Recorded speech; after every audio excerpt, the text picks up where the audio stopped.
स्वागत है दोस्तों आपके अपने YouTube चैनल अड्डा 91.7 में। दोस्तों आज हम सूफी काव्यधारा के 99 प्रश्नों का टेस्ट सीरीज लेकर के आए हैं। ये टेस्ट सीरीज स्पेशली उन बच्चों के लिए है जिन्होंने सूफी काव्यधारा के भाग 1 और 2 कंप्लीट कर लिया है। जिन बच्चों ने नहीं देखा है या फिर जो बच्चे नए हैं चैनल पे, वे चैनल पे जाके पहले भाग 1 और 2 सूफी काव्यधारा का जो अपलोड कर दिया है हमने, उसे देख लें और उसके बाद इस टेस्ट सीरीज को अटेम्प्ट करें। तो हम बिना समय गंवाए चलते हैं अपने प्रश्नों की तरफ। मित्रों, यदि चैनल पर नए हैं आप लोग तो चैनल को सब्सक्राइब जरूर कर ले, बेल आइकन को प्रेस कर ले, जिससे आने वाले अगले वीडियो का नोटिफिकेशन सबसे पहले आप तक पहुँचे। चलते हैं प्रश्न की तरफ। अपने प्रश्न है हमारा, निजामुद्दीन औलिया की दरगाह कहाँ स्थित है? अजमेर, फतेहपुर सीकरी, दिल्ली या फिर इनमें से कोई नहीं? तो हमारा सही जवाब है ऑप्शन सी। निजामुद्दीन औलिया की जो दरगाह है वो दिल्ली में है। मोहम्मद बिन तुगलक द्वारा बनवाया गया है ये। अगले प्रश्न की तरफ चलते हैं। अगला प्रश्न है, किस सूफी संत ने स्वयं को अल्लाह घोषित किया था जिसके कारण उन्हें फांसी दे दी गई? जवाब दीजिए आप लोग। इस प्रश्न का कौन से सूफी संत थे जिन्होंने स्वयं को अल्लाह घोषित किया था जिसके कारण उन्हें फांसी दे दी गई थी? हमारा सही जवाब है ऑप्शन ए, मंसूर अल हज्जात। इन्होंने स्वयं को अल्लाह घोषित किया था जिसकी वजह से इन्हें फांसी दे दी गई थी। अगला प्रश्न देखिए, दारा सिकोह ने किस शीर्षक से उपनिषदों का फारसी में अनुवाद किया? तो सही जवाब है हमारा ऑप्शन डी, सिरे अकबर। दारा सिकोह ने सिरे अकबर शीर्षक के नाम से उपनिषदों का फारसी भाषा में अनुवाद किया था। प्रश्न देखिए, निम्नलिखित में से किस क्षेत्र से बाबा फरीद संबंधित थे? तो बाबा फरीद जो थे वे अजोधन से संबंधित थे। ऑप्शन डी सही है हमारा। हमारा अगला प्रश्न है, सरफुद्दीन अहमद इब्न मखदूम याहिया मनेरी का कार्य क्षेत्र था। इनका शॉर्टकट में नाम है याहिया मनेरी। तो जो इनका कार्य क्षेत्र था वो बिहार शरीफ था। ऑप्शन ए सही है हमारा, बिहार शरीफ। अगला प्रश्न है, निम्न में से कौन सूफी संत नहीं है? तो रसखान सूफी संत नहीं है। ठीक है, ऑप्शन सी सही है हमारा। अगला प्रश्न, दारा सिकोह ने किस सिलसिले को अपनाया था? तो दारा सिकोह जो थे वो कादरी सिलसिले को अपनाए थे, जबकि औरंगजेब नक्शबंदी सिलसिले को अपनाया था। और कादरी सिलसिले के जो संस्थापक थे वो नियामतुल्ला और मखदूम जिलानी थे। ठीक है, और नक्शबंदी सिलसिले के जो संस्थापक थे वो ख्वाजा बकी बिल्ला थे। चिश्ती सिलसिले के संस्थापक मोइनुद्दीन चिश्ती थे और फिरदौसी सिलसिले के जो संस्थापक थे वो बदरुद्दीन समरकंदी थे। अगला प्रश्न है, निम्न में से कौन सा युग्म सही नहीं है? एक तरफ आपको शब्द दिया है और दूसरी तरफ उस शब्द का अर्थ दिया है। मैच करा के बताना है कि किस शब्द का अर्थ गलत दिया है, वही आपका सही जवाब होगा। तो ऑप्शन ए है शरीयत। शरीयत एक इस्लामिक कानून है। ठीक है। ऑप्शन बी है खानकाह। खानकाह जो होता है वो संतों का निवास स्थान होता है। जो सूफी संत थे उनका आरामगाह होता था खानकाह। तो ये भी सही है। सामायिक संगीत समारोह होता है, ये भी सही है। पीर का मतलब होता है गुरु, यहाँ पे दिया है शिष्य, ये गलत है। तो प्रश्न के हिसाब से हमारा ऑप्शन डी सही है। प्रश्न है, शेख निजामुद्दीन औलिया निम्न में से किसके शिष्य थे? तो शेख निजामुद्दीन औलिया के जो गुरु थे वो बाबा फरीद थे। ठीक है, ऑप्शन ए सही है हमारा। और शेख निजामुद्दीन औलिया के जो शिष्य थे वो अमीर खुसरो थे। कहा जाता है कि शेख निजामुद्दीन औलिया ने अपने जीवन काल में 7 सुल्तानों का शासनकाल देखा था, जबकि इनका शिष्य अमीर खुसरो अपने जीवन काल में 8 सुल्तानों का शासनकाल देखा था। मित्रों, बहुत ही इम्पोर्टेंट प्रश्न है ये, इसको इम्पोर्टेंट कर लीजिएगा इस प्रश्न को। किस सूफी सिलसिले के अनुयायी आध्यात्मिक तत्वों के संबंध में तरह तरह के नक्शे बनाते थे और उसमें कलर फिल करते थे और उसमें उसे रंगों से भरते थे? तो जो नक्शबंदी सिलसिले के अनुयायी थे, सूफी संत थे, वे तरह तरह के नक्शे बनाते थे और उसमें रंग भरते थे। प्रश्न है, निम्न में से किस सूफी संत को बख्तियार काकी, भाग्यवान रोटी वाला कहा जाता है? तो हमारा सही जवाब है ऑप्शन सी, ख्वाजा कुतुबुद्दीन को बख्तियार काकी अर्थात भाग्यवान रोटी वाला कहा जाता है। अगला प्रश्न है, निम्न में से किस सिलसिले के संत राजनीति में सक्रिय रूप से भाग लेते थे? तो जो सुहरावर्दी सिलसिले के संत थे, ये राजनीति में सक्रिय रूप से भाग लेते थे और आरामदायक जीवन जीना भी पसंद करते थे। सुहरावर्दी सिलसिले के जो संस्थापक थे वो शेख बहाउद्दीन जकारिया थे। अगला प्रश्न देखिए, निम्नलिखित में से शेख नसरुद्दीन चिराग देहलवी किसके समकालीन थे? तो इसका जवाब है हमारा सी, ऑप्शन सी सही है। शेख नसरुद्दीन चिराग देहलवी मोहम्मद बिन तुगलक एवं फिरोज तुगलक के समकालीन थे। ठीक है। अगला प्रश्न देखिए, किसने भागवत गीता एवं योग वशिष्ठ का अनुवाद फारसी में किया? तो इसका सही जवाब है दारा शिकोह। दारा शिकोह ने भागवत गीता एवं योग वशिष्ठ का अनुवाद फारसी में किया था। प्रश्न है, निम्न में से कौन सा सूफी संत चिश्ती सिलसिले से संबंधित नहीं है? तो हमारा सही जवाब है बहाउद्दीन जकारिया। ये सोहरावर्दी सिलसिले के संस्थापक थे, अतः ये चिश्ती सिलसिले से संबंधित नहीं है। बाकी ये तीनों जो हैं, बाबा फरीद, औलिया, शेख नागौरी, ये चिश्ती सिलसिले से संबंध रखते हैं। प्रश्न है, निम्नलिखित में से दारा शिकोह ने किस सूफी सिलसिले को अपनाया था? तो जो दारा शिकोह थे वो कादरी सिलसिले को अपनाए थे। ऑप्शन सी सही है हमारा। प्रश्न है, निम्नलिखित सूफी संतों में से किसे चिराग देहलवी कहा जाता है? ऑप्शन डी सही है हमारा। नसरुद्दीन महमूद चिराग देहलवी को चिराग देहलवी कहा जाता है। प्रश्न है, सर्वप्रथम सूफी आंदोलन की शुरुआत कहाँ से हुई थी? तो जो सूफी आंदोलन की शुरुआत थी वो ईरान से प्रारंभ हुई थी। ऑप्शन डी हमारा सही है। मित्रों, हम बिल्कुल समय बर्बाद नहीं करेंगे, जितना स्पीड में हो सकता है उतना स्पीड में हम इस टेस्ट को कंप्लीट करेंगे। प्रश्न है, सूफिया कलाम जो एक प्रकार का भक्ति संगीत है, ये किस राज्य की विशेषता है?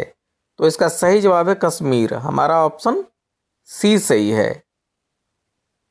प्रश्न है, अमीर खुसरो ने कितने शासकों का कार्यकाल देखा था? तो इसका सही जवाब है ऑप्शन सी, 8। अमीर खुसरो ने कुल 8 शासकों का कार्यकाल देखा था, जबकि अमीर खुसरो के गुरु निजामुद्दीन औलिया ने 7 शासकों का कार्यकाल देखा था। अगला प्रश्न देखिए, निम्नलिखित में से किसका संबंध सूफीवाद से नहीं है? समा, शरीयत, खानकाह या फिर उलेमा? सही जवाब है उलेमा। उलेमा जो होते हैं मित्रों, मदरसे में जो अध्यापक होते हैं ना, पढ़ाने वाले, उनको उलेमा कहते हैं। इनका संबंध सूफीवाद से नहीं होता है।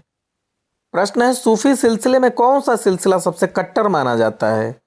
तो इसका सही जवाब है नक्शबंदी। नक्शबंदी सिलसिला मित्रों सबसे ज़्यादा कट्टरपंथी सिलसिला माना जाता है। औरंगजेब इसी सिलसिले का अनुयायी था। यहाँ तक कि नक्शबंदी सिलसिले के जो लोग हैं वो संगीत भी पसंद नहीं करते हैं। अगला प्रश्न, इनमें से कौन सा चिश्ती सिलसिला संगीत के विरोधी था? तो सही जवाब है ऑप्शन ए, नक्शबंदी। नक्शबंदी जो सिलसिला था वो संगीत का विरोधी था। अगला प्रश्न है, निम्नलिखित में से कौन सा सूफी संत राजनीति में रुचि रखते थे एवं आरामदायक जीवन जीना पसंद करते थे? तो हमारा सही जवाब है ऑप्शन ए। जो सोहरावर्दी सिलसिले के संत थे वे राजनीति में रुचि रखते थे एवं आरामदायक जीवन जीना पसंद करते थे। अगला प्रश्न देखिए, निम्नलिखित में से कौन सा युग्म सही नहीं है? मित्रों, इसमें आपको कुछ सिलसिलों के नाम दिए गए हैं और उसके आगे उस सिलसिले के संस्थापक के नाम दिए गए हैं। अब ये आपको बताना है कि कौन सा गलत है ऑप्शन। तो ऑप्शन ए है फिरदौसी सिलसिला, बदरुद्दीन समरकंदी। सही है। फिरदौसी सिलसिले के जो संस्थापक हैं वो बदरुद्दीन समरकंदी हैं। ऑप्शन बी है नक्शबंदी। नक्शबंदी सिलसिले के जो संस्थापक हैं वो ख्वाजा बकी बिल्ला हैं। ऑप्शन सी है सोहरावर्दी। तो सोहरावर्दी सिलसिले के जो संस्थापक हैं वो बहाउद्दीन जकारिया हैं, ये भी सही है। ऑप्शन डी है कादरी। तो कादरी सिलसिले को जो संस्थापक है मित्रों वो नियामतुल्लाह और मखदूम जिलानी है, और इसमें दिया है सलीम चिश्ती, तो ये गलत है। प्रश्न के हिसाब से हमारा ऑप्शन डी सही है। तो मित्रों आप लोग के कुल 5 प्रश्न इस एक प्रश्न से तैयार हो गया।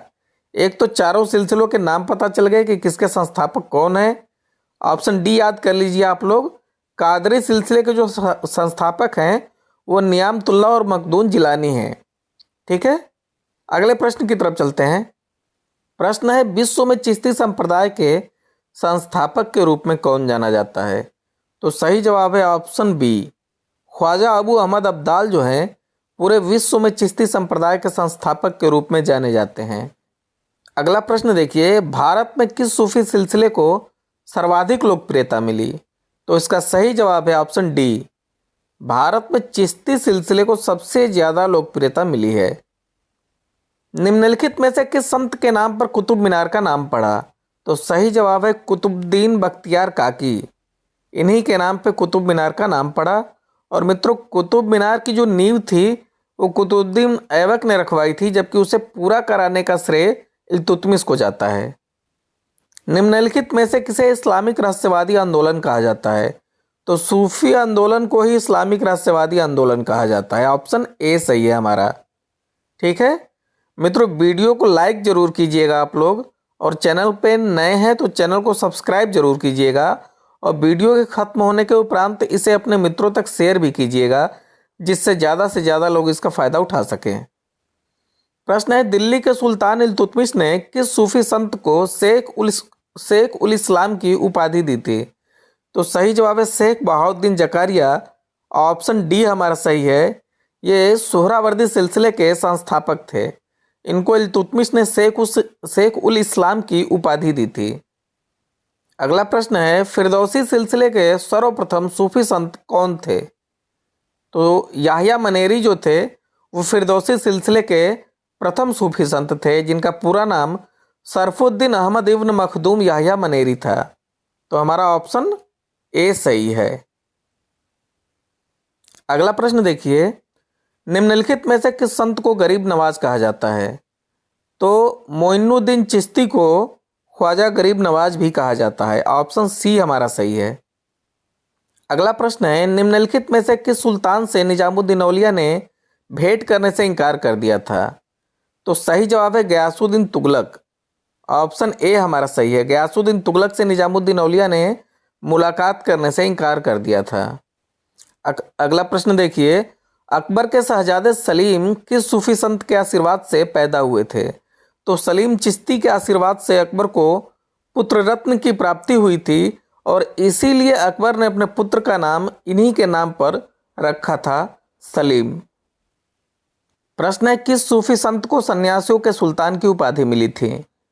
ठीक है, तो इसका सही जवाब है ऑप्शन सी, शेख हमीदुद्दीन नागौरी को सुल्तान तारकीन अर्थात सन्यासियों के सुल्तान की उपाधि मिली थी। अगला प्रश्न, सूफी सिलसिला मूलतः संबंधित है, तो जो सूफी सिलसिला है वो इस्लाम से संबंधित है। Option B. काव्य अभिव्यक्ति के रूप में उर्दू का प्रयोग करने वाला पहला लेखक कौन था? तो अमीर खुसरो जो थे वो काव्य अभिव्यक्ति के रूप में उर्दू का प्रयोग करने वाले पहले लेखक थे। प्रश्न है, भारत में चिश्ती सिलसिले को किसने स्थापित किया? तो भारत में मोइनुद्दीन चिश्ती ने राजस्थान के अजमेर में चिश्ती सिलसिले की नींव रखी थी। ठीक है, तो ऑप्शन डी हमारा सही है। प्रश्न है, निम्नलिखित में से किसने शेख उल हिंद की उपाधि धारण की थी? तो सही जवाब है हमारा ऑप्शन ए। ठीक है, शेख सलीम चिश्ती ने शेख उल हिंद की उपाधि धारण की थी। अगला प्रश्न है, मध्यकालीन सूफियों में सबसे धनी सूफी कवि थे? तो जो सुहरावर्दी के सिलसिले के संस्थापक थे शेख बहाउद्दीन जकारिया, ये राजनीति में रुचि रखते थे और आरामदायक जीवन जीना पसंद करते थे, और यही जो है उस समय के सबसे धनी सूफी कवि थे। अब राजनीति में रुचि रखने वाले तो धनी होते ही हैं, पता है आप लोगों को जो राजनीति में रहता है। अगला प्रश्न देखिए, प्रश्न है, निम्न में से किस सूफी संत ने गयासुद्दीन तुगलक से कहा कि हनीज दिल्ली दूर अस्त अर्थात हुजूर दिल्ली अभी दूर है। तो निजामुद्दीन औलिया ने गयासुद्दीन तुगलक से कहा था कि हुजूर दिल्ली अभी दूर है। ऑप्शन डी हमारा सही है। अगला प्रश्न, जायसी के पद्मावत में कितनी अर्धालियों के बाद दोहा आता है? तो सही जवाब है ऑप्शन ए 7। 7 अर्धालियों के बाद जायसी के पद्मावत में दोहा आता है। अगला प्रश्न देखिए, हंस जवाहिर किसकी रचना है? तो हंस जवाहिर जो है वो कासिम शाह की रचना है। ऑप्शन बी हमारा सही है। प्रश्न है, यह तन जरे छार के कहाँ की पवन उड़ाओ, यह पंक्ति किस काव्य ग्रंथ की है? तो इसका सही जवाब है पद्मावत। ऑप्शन बी जायसी के पद्मावत की ये पंक्तियां हैं। प्रश्न है, प्रेम गाथा परंपरा का सर्वाधिक प्रौढ़ एवं सरस ग्रंथ शुक्ल जी ने किसे माना है? तो हमारा सही जवाब है पद्मावत। पद्मावत को प्रेम गाथा परंपरा का सबसे अधिक प्रौढ़ एवं सरस ग्रंथ शुक्ल जी ने माना है। अगला प्रश्न, कामदेव की स्तुति किस प्रेमाख्यान काव्य ग्रंथ में है? तो जो कामदेव की स्तुति है वो माधवानल काम कंदला में है। ठीक है, ऑप्शन डी हमारा सही है। अगला प्रश्न है, कहा मानसर चाहा सुपाई पारस रूप यहां लगी आई, यह पंक्ति किस कवि की है? तो इसका सही जवाब है जायसी। जायसी के पद्मावत की यह पंक्ति है, कहा मानसर चाहा सुपाई पारस रूप यहां लगी आई। अगला प्रश्न देखिए, पद्मावत का रचना काल क्या है? तो पद्मावत का जो रचना काल है वो 1540 ईस्वी है। ऑप्शन ए हमारा सही है। अगला प्रश्न, जायसी ने अपने किस गुरु का उल्लेख पद्मावत में किया है? तो इसका सही जवाब है सैयद अशरफ। ऑप्शन सी, जायसी ने सैयद अशरफ का उल्लेख पद्मावत में किया है। मित्रों, ये सभी प्रश्न भाग 1 और 2 में हमने करवाए हैं और सभी के सभी प्रश्न महत्वपूर्ण हैं, एग्जाम में आए हुए हैं। ये एक भी प्रश्न इसमें ऐसा नहीं हुआ है जो किसी एग्जाम में आया ना हो। अगला प्रश्न है, चित्रावली कहाँ की राजकुमारी थी?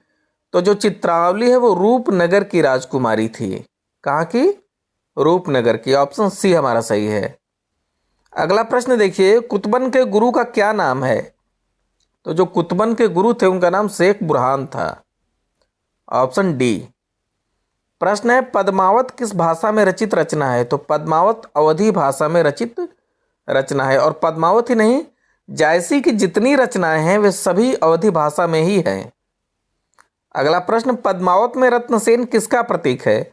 तो पद्मावत में जो रत्नसेन है वो मन का प्रतीक है और रानी पद्मिनी जो है, पद्मावती जो है, वो परम सत्ता की प्रतीक है। तो हमारा प्रश्न के हिसाब से ऑप्शन बी सही है। अगला प्रश्न देखिए, सूफी कवियों का सबसे प्रिय अलंकार कौन सा है? तो सूफी कवियों का जो प्रिय अलंकार है वो समासोक्ति है। ऑप्शन ए हमारा सही है। प्रश्न है, कयामत का वर्णन जायसी द्वारा रचित किस काव्य में है? तो जो कयामत का वर्णन है वो जायसी ने आखिरी कलाम में किया है। प्रश्न में कयामत की जगह प्रलय भी आ सकता है आप लोगों को, तो आखिरी कलाम में कयामत या प्रलय का वर्णन जायसी ने किया है। यह जो आखिरी कलाम है वो जायसी ने बाबर की प्रशंसा में लिखी थी। प्रश्न है, सूफी काव्य पद्धत का अंतिम प्रेम ग्रंथ कौन सा है?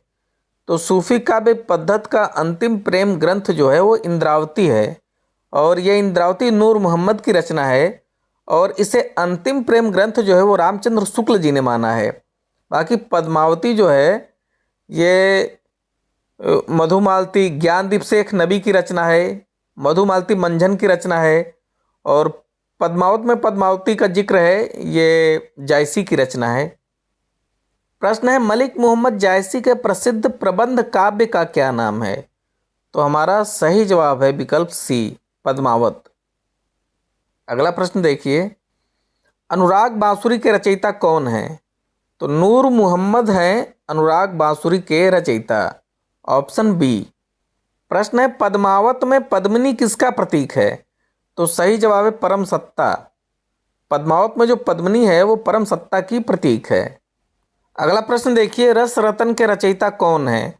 तो रस रतन के रचयिता जो है वो पुहकर हैं। ऑप्शन हमारा बी सही है।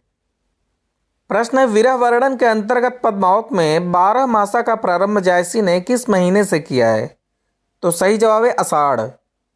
विकल्प हमारा सी सही है। पद्मावत क्या है? तो यह एक त्रासदी है। पद्मावत क्या है? यह एक त्रासदी है। ऑप्शन ए हमारा सही है। नूर मोहम्मद की कौन सी रचना में आध्यात्मिक रूपक है? तो हमारा सही जवाब है अनुराग बांसुरी। नूर मोहम्मद की जो रचना है अनुराग बांसुरी, वह आध्यात्मिक रूपक है। ठीक है मित्रों, सभी प्रश्न इंपॉर्टेंट है और एक बार में तो खैर याद नहीं होगा, लेकिन इसे 2 से 3 बार आप लोग देखेंगे तो आप लोगों को याद हो जाएगा। और मैं तो कहूँगा कि पेन और कॉपी ले करके बैठिए, एक एक प्रश्न आप लोग नोट करके अपने नोटबुक में इसे नोट कर लें, तो आपको रिवीजन करने के लिए बहुत ज़्यादा सहूलियत होगा, क्योंकि इससे बार बार आप लोगों को वीडियो नहीं देखना पड़ेगा। ये फ़ायदा होगा आप लोगों को। और लिख के जब याद करेंगे अपने नोट्स को, तो वो और जल्दी और अच्छे तरह से आपके दिमाग में फिट हो जाएगा। प्रश्न है, सूफी प्रेम आख्यान काव्य परंपरा के किस कवि ने सिर्फ और सिर्फ अवधी भाषा में ही रचना की है? तो सही जवाब है जायसी। जायसी की जितनी रचनाएं हैं सब अवधी भाषा में ही हैं। अगला प्रश्न, गोरा बादल का उल्लेख किस प्रेमाख्यान काव्य में है? पद्मावत। पद्मावत में गोरा बादल के प्रेमाख्यान काव्य का उल्लेख है। पद्मावत मूवी जिन लोगों ने देखी होगी उन्होंने देखा होगा गोरा और बादल की वीरता का प्रसंग, किस तरीके से ये लोग राजा रतन सिंह को छुड़ाते हैं और अपनी जान गंवाते हैं, वहां पे लड़ते हुए वीरगति को प्राप्त होते हैं। प्रश्न है, मलिक मोहम्मद जायसी को जायसी क्यों कहा जाता है? तो मलिक मोहम्मद जायसी को जायसी इसलिए कहा जाता है क्योंकि ये जायस नामक स्थान के निवासी थे, इसलिए इनके नाम के आगे जायसी जोड़ दिया गया है। तो हमारा कौन सा ऑप्शन सही है? क्योंकि ये राजा जयसिंह के मित्र थे, जायस नामक स्थान के निवासी थे। ऑप्शन बी हमारा सही है, ये जायस नामक स्थान के निवासी थे। प्रश्न है, विक्रम धरा प्रेम गहिबारा सपनावती कहूँ गयो पतारा, यह पंक्ति किस कवि की है? तो यह मंझन की पंक्ति है। मंझन की जो रचना है मधुमालती, उससे इस पंक्ति को लिया गया है। प्रश्न है, आचार्य रामचंद्र शुक्ल ने प्रेमाख्यान काव्य परंपरा का प्रथम कवि किसे माना है? तो रामचंद्र शुक्ल ने कुतुबन को प्रेमाख्यान काव्य परंपरा का प्रथम कवि माना है। Option B. प्रश्न है, सूफी काव्य धारा का अन्य नाम क्या है? तो सूफी काव्य धारा का जो अन्य नाम है वो प्रेमाश्रयी है। प्रेमाश्रयी काव्य धारा से सूफी काव्य धारा की उत्पत्ति हुई है। प्रश्न है, ताराचंद व प्रेमा किस कृति के पात्र हैं? तो इसका सही जवाब है मधुमालती।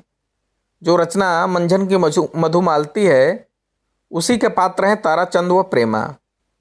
प्रश्न है, दक्षिण के शायर नसरती का प्रेमाख्यान काव्य गुलशन इश्क किस पर आधारित है?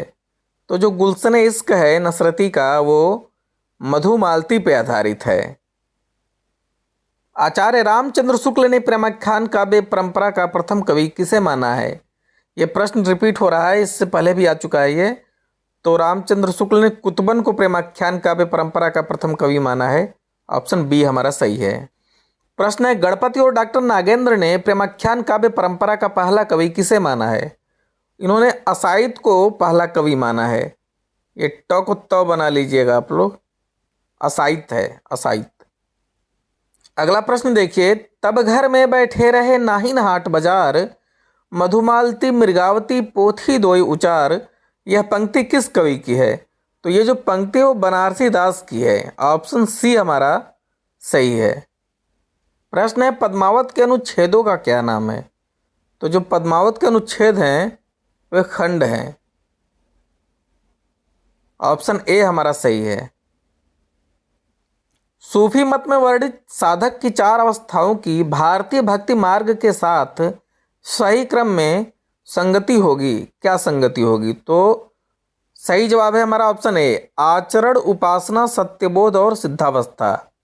सबसे पहले हमें अपने आचरण को पुष्ट करना होता है। आचरण अगर हमारा ठीक है तभी हम उपासना कर पाएंगे। तो पहले आचरण फिर उपासना, और उपासना करने से हमें सत्य का बोध होता है। और यदि सत्य का बोध हमें हो गया, जब हमें सत्य का बोध हो जाएगा तब हम सिद्धावस्था को प्राप्त होंगे।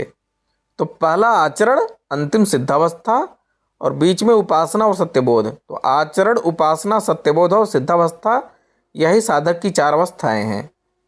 प्रश्न है, सूफी काव्य धारा के प्रसिद्ध कवि का नाम बताइए। उसे प्रेम का पीर भी कहते हैं। तो सही जवाब है जायसी। जायसी को प्रेम का पीर कहते हैं। ऑप्शन सी हमारा सही है। प्रश्न है, राम कुमार वर्मा ने प्रेम आख्यान काव्य परंपरा का पहला कवि किसे माना है? तो सही जवाब है हमारा विकल्प सी, मुल्ला दाऊद को राम कुमार वर्मा ने प्रेम आख्यान काव्य परंपरा का पहला कवि माना है। प्रश्न, सूफी प्रेमाख्यान काव्य परंपरा में आराध्य को प्रायः किस रूप में देखा गया है?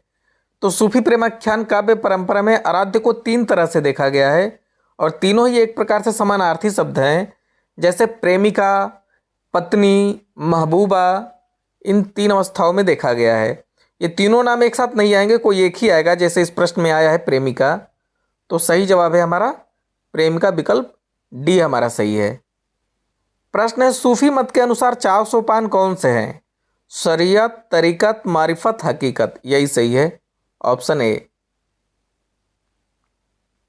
और क्रम भी सही है इनका, पहले शरीयत, फिर तरीकत, उसके बाद मारिफत और फिर हकीकत। जैसे हम लोगों का हिंदी में सिद्धावस्था था, वैसे ही लास्ट में यहाँ हकीकत है, इसका मतलब वही होता है सिद्धावस्था। और शरीयत जैसे हमारा आचरण उसमें था, वैसे यहाँ शरीयत है, नियम कायदे कानून के हिसाब से चलना ही शरीयत है। शरीयत मुस्लिम धर्म का एक इस्लामिक कानून है। ठीक है, तो हमारा ऑप्शन ए सही है। अगला प्रश्न देखिए, मानुष प्रेम भयो बैकुंठी, नहीं तो काह छार एक मुट्ठी, यह किस सूफी कवि की पंक्ति है? तो ये जो पंक्ति है वो जायसी की है। और किस संदर्भ में इन्होंने इस पंक्ति को कहा है? तो इन्होंने कहा है कि जो बैकुंठ है वो यहीं पर है, कहीं और नहीं है। मनुष्य हो के यदि आप मनुष्य से प्रेम करते हैं तो यहीं पे आपके लिए बैकुंठ है, और यदि मनुष्य हो के मनुष्य से प्रेम नहीं है आपके अंदर, तो आपका जीवन एक मुट्ठी भर राख है, इससे ज़्यादा कुछ भी नहीं है। तो हमारा विकल्प बी सही है। अगला प्रश्न देखिए, नूर मोहम्मद किसके समकालीन थे? तो नूर मोहम्मद जो थे वो मोहम्मद शाह के समकालीन थे। दिल्ली के बादशाह मोहम्मद शाह के समकालीन थे। मोहम्मद शाह को ही रंगीला बादशाह कहा जाता था। अगला प्रश्न, मंझन के गुरु कौन थे? तो जो मंझन के गुरु थे वो मोहम्मद गौस थे। विकल्प ए हमारा सही है। अगला प्रश्न, रौजतुल हकाय किसकी रचना है? तो नूर मोहम्मद की रचना है रौजतुल हकाय, यह मधु मालती पे आधारित है। मित्रों, रौजतुल हकाय नूर मोहम्मद की रचना है, मधुमालती पे नहीं। ये रौजतुल हकाय जो है मधुमालती पे, ये नहीं कहेंगे कि मधुमालती पे आधारित है, लेकिन हाँ नूर मोहम्मद की रचना है रौजतुल हकाय। अगला प्रश्न देखें, प्रश्न, हंस जवाहिर किसकी रचना है? तो हंस जवाहिर जो है वो कासिम शाह की रचना है। विकल्प हमारा बी सही है। ठीक है, अगला प्रश्न है, जाकी बुद्धि होई अधिकाई, आन कथा एक कहे बनाई, उपरोक्त पंक्ति किस कवि की है? तो हमारा सही जवाब है विकल्प बी, उस्मान। उस्मान की जो रचना है चित्रावली, उसी से इस पंक्ति को लिया गया है। यहाँ यह पंक्ति उस्मान द्वारा रचित चित्रावली की है। प्रश्न है, किस सूफी कवि ने वेद मार्ग की खुलकर प्रशंसा की? तो सही जवाब है शेख नबी। शेख नबी ने वेद मार्ग की खुलकर प्रशंसा की है, और इनकी रचना क्या है? ज्ञानदीप। अगला प्रश्न है, बलदीप देखा अंग्रेजा, तहाँ जाई जही कठिन करेजा, ऊंच नीच धन संपत्ति हेरा, मदव राह भोजन जिन केरा, उपरोक्त पंक्ति किस कवि की है? तो हमारा सही जवाब है उस्मान। विकल्प हमारा सी सही है, उस्मान की चित्रावली की ये पंक्ति है। प्रश्न है, सूफी कवि कासिम शाह किसके समकालीन थे? तो जो कासिम शाह थे वो मोहम्मद शाह के समकालीन थे। विकल्प ए हमारा सही है। अगला प्रश्न देखिए, उस्मान किसके शिष्य थे? तो उस्मान हाजी बाबा के शिष्य थे। उस्मान गाजीपुर जिला के रहने वाले थे, ये हाजी बाबा के शिष्य थे। अगला प्रश्न है, काययाब कह कौन जगावा, फिर हिंदी भाखे पर आवा, छाड़ फारसी कूदन वाते, अरुझाना हिंदी रसवाते, यह बांसुरी सुने सो कोई, हृदय स्रोत खुला जही होई, उपरोक्त पंक्ति किसकी रचना है? तो इसका सही जवाब है विकल्प बी, नूर मोहम्मद। नूर मोहम्मद द्वारा लिखी गई ये पंक्ति है। अगला प्रश्न देखिए, आदि हुता विधि माथे लिखा, अक्षर चार पढ़े हम सीखा, देखत जगत चला सब जाई, एक वचन पे अमर रहाई। उपरोक्त पंक्ति किस कवि की है? तो इसका सही जवाब है उस्मान। उस्मान की चित्रावली से यह पंक्ति ली गई है, तो ऑप्शन हमारा ए सही है, विकल्प ए हमारा सही है। प्रश्न संख्या 93 है हमारा, वह कौन सा सूफी काव्य है जिसमें चौपाई के बाद दोहा न रख के बरवे रखा गया है? तो हमारा सही जवाब है अनुराग बांसुरी। नूर मोहम्मद की आध्यात्मिक रचना अनुराग बांसुरी में चौपाई के बाद दोहा न रख के बरवे रखा गया है, तो विकल्प हमारा ए सही है। प्रश्न है, ऋतु वसंत नयनन वन फूला, जहां जहां कुसुम रंग भूला, उपरोक्त पंक्ति किस सूफी कवि की है? तो हमारा सही जवाब है विकल्प बी, उस्मान की ये पंक्तियां हैं, विकल्प बी हमारा सही है। मित्रों, वीडियो को लाइक नहीं किया तो लाइक जरूर कर दें और चैनल को सब्सक्राइब कर लें। यदि चैनल पर नए हैं तो बेल आइकन को प्रेस भी कर लें, जिससे आने वाले अगले वीडियो का नोटिफिकेशन आप लोगों तक आसानी से पहुंच सके। ठीक है, अगला प्रश्न देखिए, इंद्रावती किसकी रचना है? तो इंद्रावती जो है वो नूर मोहम्मद की रचना है और रामचंद्र शुक्ल जी ने इंद्रावती को सूफी प्रेमाख्यान काव्य की अंतिम रचना बताया है। प्रश्न संख्या 96, कौन सी कृति जायसी की अक्षय कीर्ति के आधार पर रची गई है? तो हमारा सही जवाब है पद्मावत। मित्रों, किसी बुक में आखिरी कलाम को भी अक्षय कीर्ति के आधार पर रची गई रचना माना है, लेकिन हमारा प्रश्न के अनुसार जो हमारा सही जवाब है वो ऑप्शन ए है, पद्मावत। हम पद्मावत को मानेंगे। अगला प्रश्न देखिए, शेख नबी किसके समकालीन थे? तो जो शेख नबी है वो जहांगीर के समकालीन थे। शेख नबी की रचना थी ज्ञानदीप, ये जहांगीर के समकालीन थे। प्रश्न नंबर 98, हजारी प्रसाद द्विवेदी ने प्रेमाख्यान काव्य परंपरा का पहला कवि किसे माना है? तो हमारा सही जवाब है विकल्प ए, ईश्वरदास। ईश्वरदास की रचना है सत्यवती कथा। हजारी प्रसाद द्विवेदी ने प्रेमाख्यान काव्य परंपरा का पहला कवि ईश्वरदास को माना है। मित्रों, इस सीरीज का यह अंतिम प्रश्न है, 99 नंबर क्वेश्चन। मधुमालती होई रूप दिखावा, प्रेम मनोहर होई तह आवा, उपरोक्त पंक्ति किस कवि की है? तो इसका सही जवाब है उस्मान। उस्मान की ये पंक्ति है। मधुमालती देख करके इसमें हम लोग अगर विकल्प में मंझन दिया रहेगा तो मंझन नहीं टिक करना है। उस्मान ने मधुमालती जो रचना है मंझन की, उसका जिक्र किया है अपनी पंक्तियों में, अपनी रचनाओं में, तो इसका हमारा सही जवाब हो गया विकल्प सी। ठीक है, तो मित्रों, इस तरह से हमारा सूफी काव्य जो है संपन्न हुआ, भाग 1, 2 और ये 99 प्रश्नों के टेस्ट सीरीज के साथ। और कमेंट करके बताइएगा आप लोग कि अगला टॉपिक कौन सा पढ़ना चाहते हैं। ठीक है, इसी के साथ हम वीडियो को समाप्त करते हैं। धन्यवाद।